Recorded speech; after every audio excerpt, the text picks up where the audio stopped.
Lieutenant Richard Bong's P-38. Lightning shuddered violently as 20mm cannon rounds tore through the left engine cowling. At 18,000 feet above the Solomon Islands, he was alone, his wingman already spiraling into the Pacific Ocean below, trailing black smoke. The August 1943 sun blazed through his canopy as he threw the twin-boomed fighter into another desperate banking turn.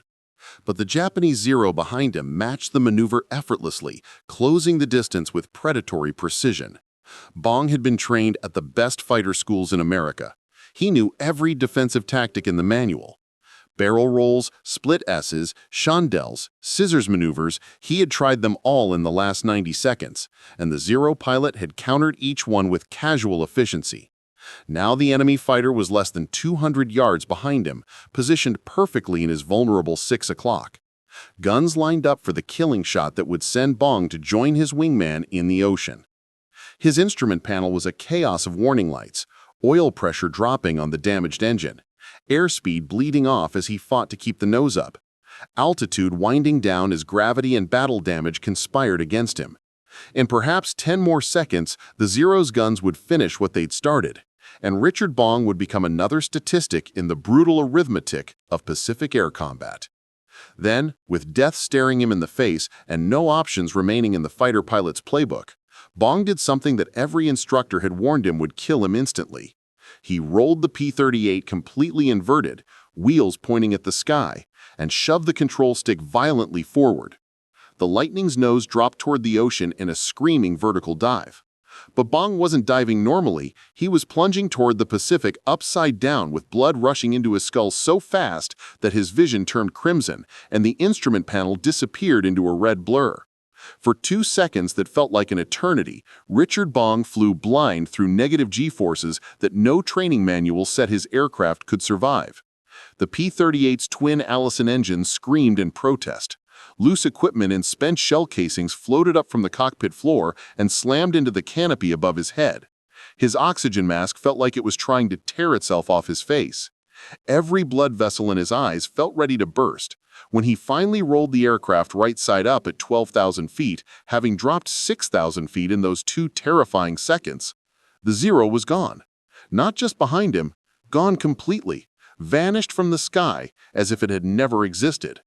Bong circled cautiously, scanning every quadrant of the sky, but found nothing. The Japanese fighter that had been seconds away from killing him had simply disappeared. What Richard Bong didn't know in that moment, gasping for breath and wiping blood from his eyes, was that he had just accidentally discovered a maneuver that would change the entire Pacific Air War.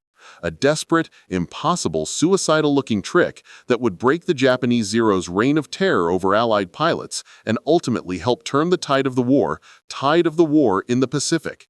And within months, what began as one terrified pilot's instinctive panic move would become whispered fighter pilot wisdom that would spread across every airfield from Guadalcanal to the Philippines.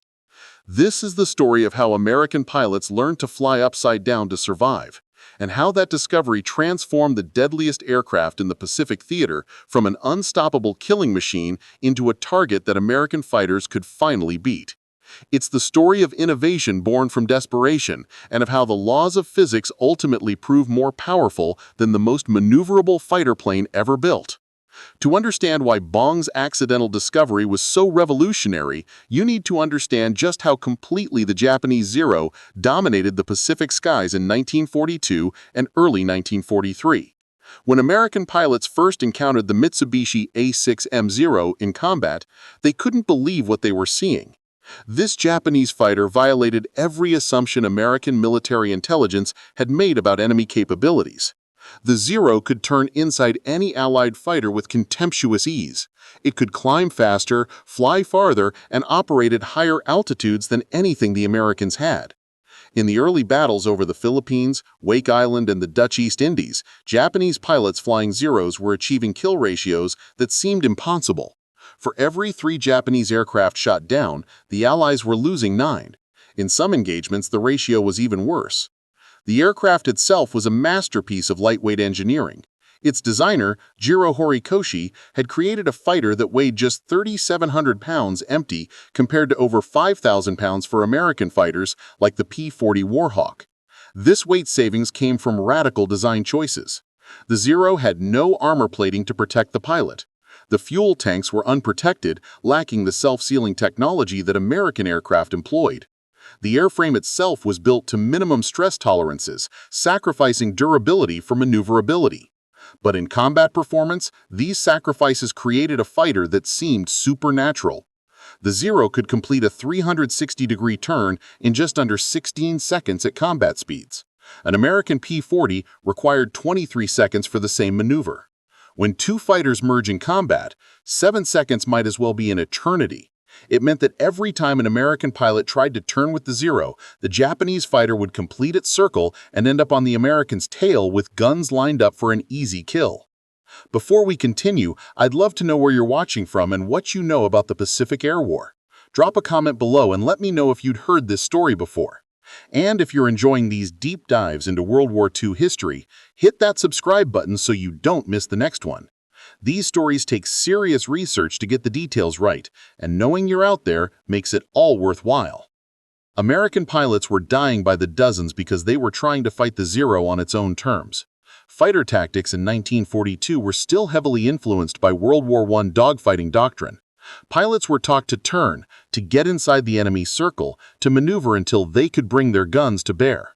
This worked beautifully against German fighters in Europe, which were heavier and less maneuverable than their Allied counterparts.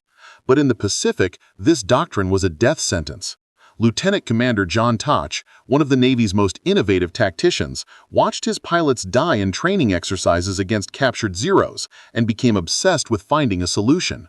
He spent weeks analyzing the Zero's capabilities and realized something crucial. Yes, the Zero could turn better than anything America had. Yes, it could climb faster, but the Zero's lightweight construction created vulnerabilities that could be exploited if American pilots stopped trying to turn with it. American fighters had advantages the Zero couldn't match. The P-38 Lightning, P-47 Thunderbolt, and F-4U Corsair all had more powerful engines that gave them superior speed in level flight, and especially in dives. They had rugged construction that could survive battle damage that would tear a Zero apart. Their fuel systems were designed to tolerate violent maneuvering without starving the engines of fuel. And crucially, their pilots were protected by armor plating and reinforced cockpits. Toch developed what became known as the weave, a defensive maneuver where two American fighters would fly in coordination, protecting each other from Japanese attacks. It worked and it saved lives, but it required perfect coordination between wingmen, and it was fundamentally defensive. It could help American pilots survive, but it didn't give them a way to actually beat the Zero in combat. For that, they needed something else, something that would come from desperation rather than tactical planning. The combat encounter that changed everything happened on April 7, 1943, over the Russell Islands in the Solomons Chain. Major Thomas Lynch of the 39th Fighter Squadron, flying a P-38 Lightning, found himself in exactly the situation that had killed so many of his fellow pilots. 8 Japanese Zeros had bounced his flight from above, and in the chaos of the initial merge, Lynch became separated from his wingmen. Now he was alone at 20,000 feet with multiple enemy fighters trying to maneuver onto his tail. Lynch was an experienced pilot, a pre-war veteran who had flown almost daily since Pearl Harbor. He knew the odds he was facing. He also knew that trying to turn with the Zeros would be suicide. His P-38 was faster than the enemy fighters, but they had altitude advantage, and if he tried to simply run away in level flight, they would catch him before he could build up enough speed. He needed to break contact immediately, but every standard escape maneuver he knew required him to turn, which would let the Zeros close the distance even further. In that moment, Lynch made a decision that seemed insane. He rolled his P-38 completely inverted and pushed the stick forward, initiating a vertical dive while upside down. The world inverted around him. The ocean that had been below was now above. The sky that had been above was now below.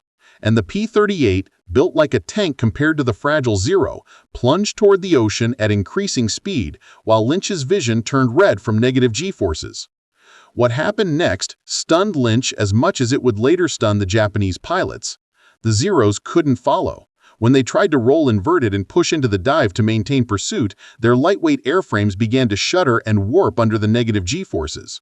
Worse, their fuel systems, designed for positive G-forces during climbing and turning, couldn't handle the inverted pressure. Fuel stopped flowing to the engines. Carburetors starved. Some of the Zero engines simply quit entirely, leaving their pilots to glide helplessly while Lynch's P-38 screamed away at ever-increasing speed.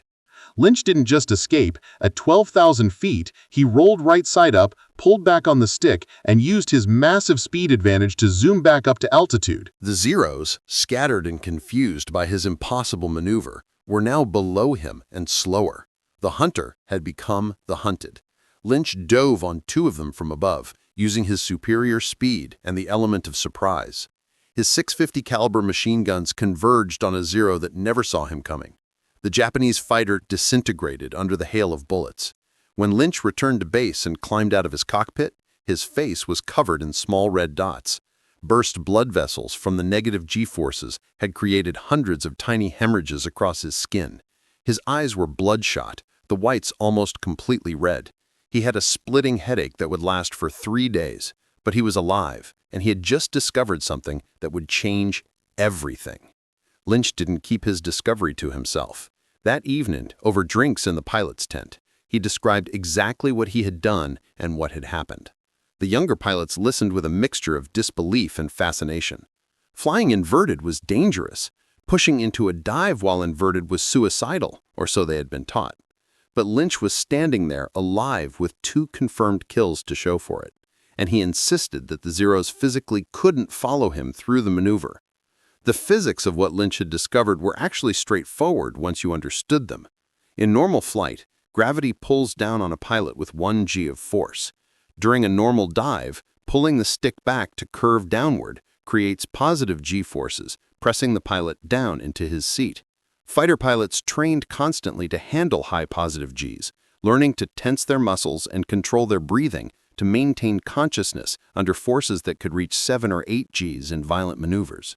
But an inverted dive created negative G forces, pushing the pilot up out of his seat and forcing blood into his head instead of his legs. Human beings are poorly adapted to negative Gs. Even 2 or 3 negative Gs can cause unconsciousness in untrained pilots. The blood vessels in the eyes and face burst easily under the reversed pressure. Vision degrades rapidly as blood floods the retinas. It's an unpleasant, painful, disorienting experience.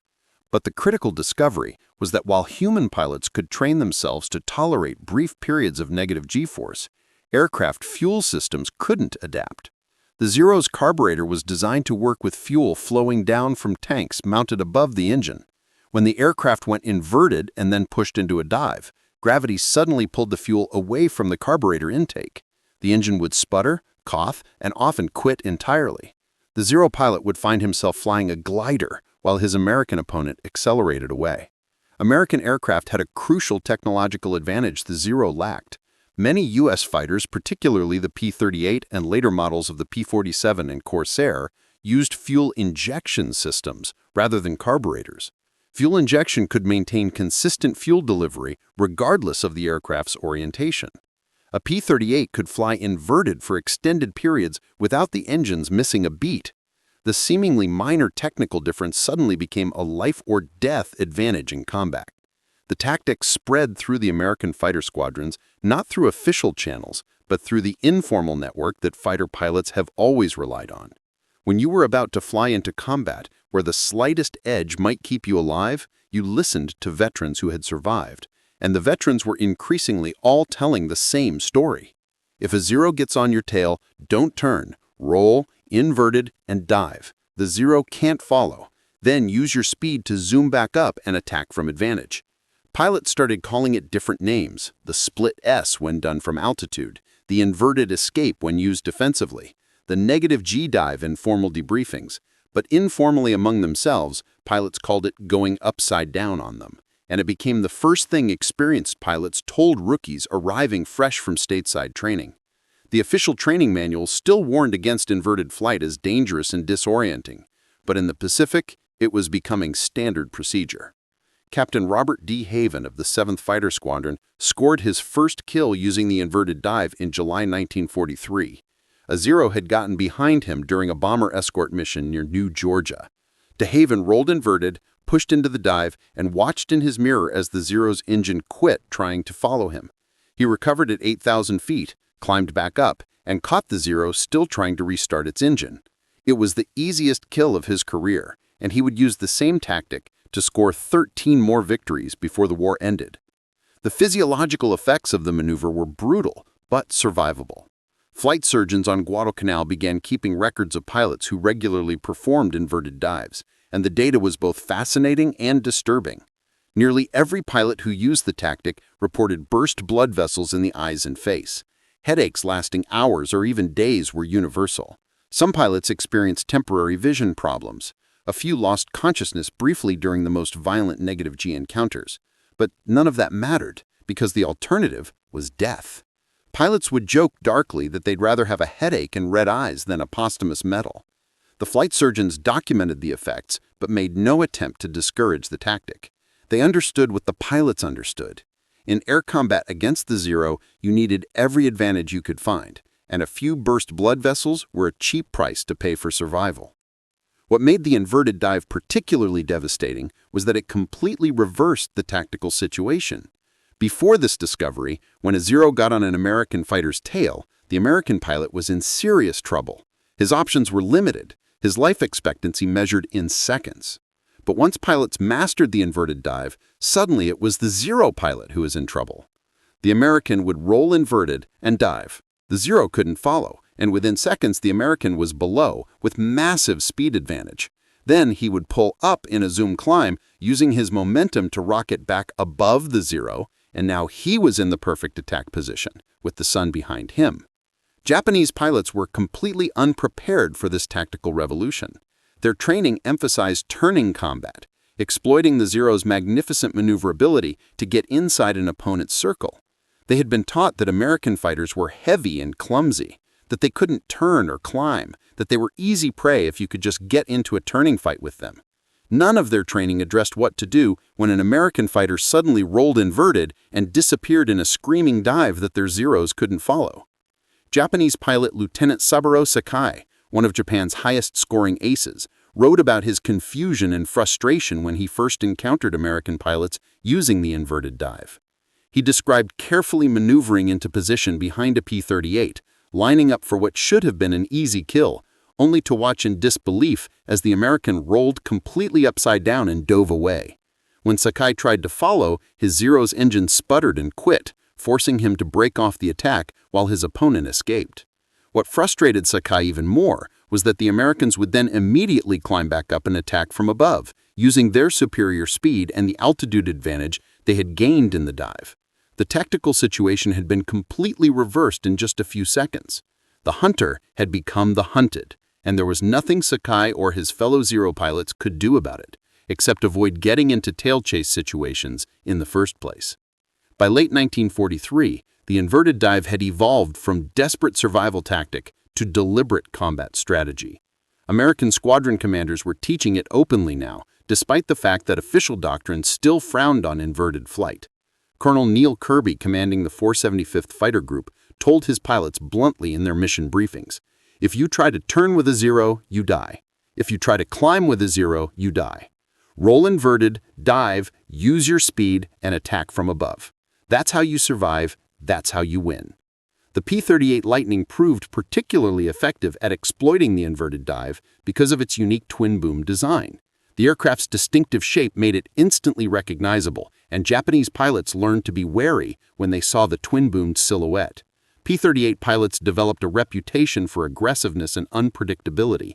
They would deliberately bait Zeros into tail chases, then use the inverted dive to escape and reverse the situation. It became a cat-and-mouse game, but now the Americans were increasingly the cats. Captain Thomas Maguire, who would eventually become the second highest-scoring American ace of the war with 38 victories, used the inverted dive to devastating effect over the Philippines in 1944. In one engagement over Leyte Gulf, he deliberately slowed his P-38 to entice a Zero into attacking position. When the Japanese pilot took the bait and closed to firing range, Maguire rolled, inverted, and dove. The Zero pilot attempted to follow, and his aircraft literally came apart in mid-air under the negative G stress. The wings folded upward, the lightweight airframe collapsed, and the Zero tumbled into the ocean in pieces. Maguire hadn't even needed to fire his guns. The tactic worked with other American fighters too, though the technique required modifications for different aircraft. The F-4U Corsair, with its massive Pratt & Whitney R2800 engine, could perform inverted dives that were even more violent than the P-38s. Corsair pilots learned to roll inverted and simply let the aircraft's weight and power carry them down in screaming vertical dives that no Zero could hope to follow. Marine Corps pilots flying Corsairs from Henderson Field on Guadalcanal used the inverted dive to rack up impressive kill ratios against Japanese fighters that had previously seemed unbeatable. The P-47 Thunderbolt, nicknamed the Jug because of its barrel-shaped fuselage, was the heaviest of the American single-engine fighters. That weight was a disadvantage in turning combat, but it became a massive advantage in diving. P-47 pilots could roll inverted and dive so fast that they approached the speed of sound, reaching velocities where the aircraft's controls became sluggish and dangerous. But Japanese fighters couldn't come close to matching these speeds, and P-47 pilots exploited their weight advantage ruthlessly. By 1944, the tactical situation in the Pacific had completely reversed. Kill ratios that had once favored the Japanese were now running heavily in favor of the Americans. For every American fighter shot down, the U.S. was destroying 3, 4, sometimes 5 Japanese aircraft. The Zero, which had once ruled the Pacific skies with impunity, was now increasingly a liability rather than an asset. Its lightweight and lack of protection, which had made it so maneuverable, also made it fragile and vulnerable to American tactics that exploited its weaknesses. Japan desperately tried to counter the American tactical evolution. Engineers developed new fighters like the J-2M Raiden and the Kai-84 Hayate with more powerful engines and better high-speed handling. But these aircraft arrived too late and in too few numbers to make a difference. And even these improved fighters couldn't match the diving performance of American aircraft or maintain engine power during negative G maneuvers. The fundamental physics that made the inverted dive effective couldn't be engineered away quickly enough to matter. More critically, Japan was losing its experienced pilots at a catastrophic rate. The men who had dominated the early years of the Pacific War were dead, shot down in the Solomons, over New Guinea, above the Philippines. The replacement pilots being thrown into combat had minimal training, sometimes fewer than 100 flight hours before they faced American veterans who had survived dozens or even hundreds of combat missions. These inexperienced Japanese pilots stood no chance against Americans who knew how to exploit every advantage their aircraft offered. Richard Bong, the pilot whose desperate accident in August 1943 had started it all, went on to become America's highest-scoring ace with 40 confirmed victories. He refined the inverted dive into an art form, often deliberately baiting Japanese fighters into attacking positions just so he could demonstrate the maneuver. Other pilots would watch his gun camera footage in amazement as he calmly rolled inverted, dove away from pursuing Zeros, then climbed back up and destroyed his confused opponents from above. The tactic's effectiveness wasn't limited to fighter versus fighter combat. American bomber pilots adopted modified versions of the inverted dive to escape Japanese fighters that attacked their formations. While the fully loaded bomber couldn't perform the violent negative G maneuvers that fighters could, bomber pilots learned that rolling partially inverted and diving could still break lock from pursuing Zeros long enough for defensive gunners to get clear shots. Dozens of bomber crews credited this tactic with saving their lives when Japanese fighters tried to press home attacks. The psychological impact of the inverted dive on Japanese pilots was perhaps as important as its tactical effectiveness. Fighter combat is as much about confidence and morale as it is about technology and tactics. In early 1943, Japanese pilots had been supremely confident, secure in the knowledge that their Zeros could outturn and outclimb anything the Americans had. By late 1943, that confidence was shattered. Japanese pilots knew that if they committed to attacking an American fighter, there was a good chance their opponent would simply roll inverted and escape, then return from above with all the advantages. The psychological edge had shifted entirely to the Americans. The inverted dive's influence extended far beyond World War II. After the war, fighter tactics instructors analyzed what had worked in the Pacific and incorporated those lessons into training doctrine. The split S maneuver, essentially a formalized version of the inverted dive, became a standard part of fighter pilot training. Pilots flying jets in Korea used variations of the tactic against MiG-15. In Vietnam, American pilots facing agile Soviet-built fighters rediscovered that diving away from turning combat and using speed and energy to dictate engagement terms was still the key to survival and victory. The Navy's Fighter Weapons School, better known as Top Gun, was established in 1969 specifically to teach American pilots how to fight outnumbered against agile opponents. The curriculum emphasized many of the same principles that pilots had discovered fighting Zeros in the Pacific. Use your aircraft's strengths. Avoid fighting on your opponent's terms. Exploit speed and energy rather than trying to outturn more maneuverable fighters. The lessons learned over the Solomon Islands in 1943 were still being taught to F-14 and F-18 pilots decades later. Thomas Lynch, the pilot who had turned Bong's accident into a deliberate tactic, didn't survive the war. He was shot down and killed over the Philippines in March 1944, not in air-to-air combat, but by anti-aircraft fire while strafing Japanese positions at low altitude. He was 27 years old. The inverted dive couldn't protect against ground fire, and Lynch died doing exactly what he had taught his squadron to do: press the attack, take risks, and never give the enemy a chance to recover. His Medal of Honor citation credited him with 12 confirmed victories and praised his innovative tactical leadership. The inverted dive represented something profound about how wars are actually won. It wasn't a product of careful planning by generals or innovative designs by engineers. It was discovered accidentally by a desperate pilot doing something everyone had told him was impossible. It was refined through trial and error by men who had to learn fast or die. And it spread not through official channels, but through the informal networks that connect people facing the same deadly challenges. And it worked because it exploited fundamental physics that no amount of Japanese engineering could overcome.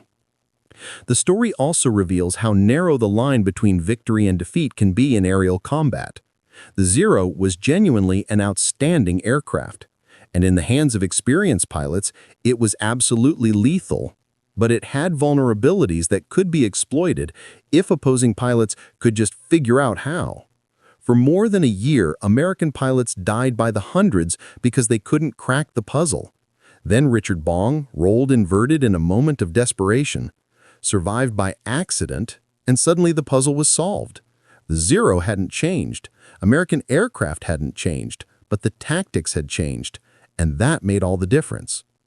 Today, a restored P-38 Lightning sits in the National Museum of World War II Aviation in Colorado Springs.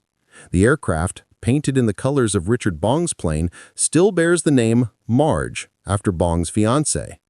Next to it, museum curators have placed an information placard that describes the inverted dive and its role in turning the tide of the Pacific Air War. Visitors can look at that graceful twin-boomed fighter and imagine what it must have taken to roll that aircraft inverted 18,000 feet above the ocean and push into a dive that seemed certain to end in death. The Japanese Zerofighters that once dominated the Pacific are now museum pieces too. Restored examples displayed in aviation museums around the world. They're beautiful aircraft, elegant and purposeful in their design. Standing next to one, you can see exactly what made them so deadly and why American pilots feared them. But you can also see the lightweight construction, the thin aluminum skin, the minimal structure. Looking at a Zero with the knowledge of history, you can understand why this magnificent fighter couldn't follow American planes through the inverted dive that broke its dominance. The lesson of the inverted dive extends beyond aviation history, into every field where innovation matters. Sometimes the solution to an impossible problem comes not from better equipment or more resources, but from someone desperate enough to try something everyone says won't work. Richard Bong wasn't supposed to survive that August day in 1943. He did something that violated every rule and every procedure, but he survived. And in surviving, he handed American pilots the key to defeating an enemy that had seemed unbeatable. The story is a reminder that in warfare, in technology, in any competitive endeavor, the advantage doesn't always go to whoever has the best equipment. It goes to whoever figures out how to use their equipment most effectively. The Zero was probably the better dogfighter right up until the end of the war. But American pilots learned not to dogfight. They learned to roll inverted, dive away, and use physics as their ally. They learned to fight on their terms rather than the enemy's terms. That lesson, born in desperation over the Solomon Islands in 1943, remains relevant in any conflict where opponents are evenly matched. Richard Bong survived the Pacific War with more aerial victories than any other American pilot, but he didn't survive the peace. On August 6th, the same day the atomic bomb was dropped on Hiroshima, Bong was killed testing a new P-80 jet fighter in California. He was 24 years old. The irony of the timing wasn't lost on those who knew him. The man who had pioneered the tactic that helped win the Pacific Air War died on the day that ensured the war would end. He never got to see the full impact of what his desperate improvisation in August 1943 had accomplished, but his legacy lived on in the hundreds of pilots who survived the war because they had learned to fly upside down when they needed to. In the restored P-38 Lightnings that fly at air shows today, occasionally performing the split-S maneuver that Bong pioneered. In the fighter pilot training programs that still teach the same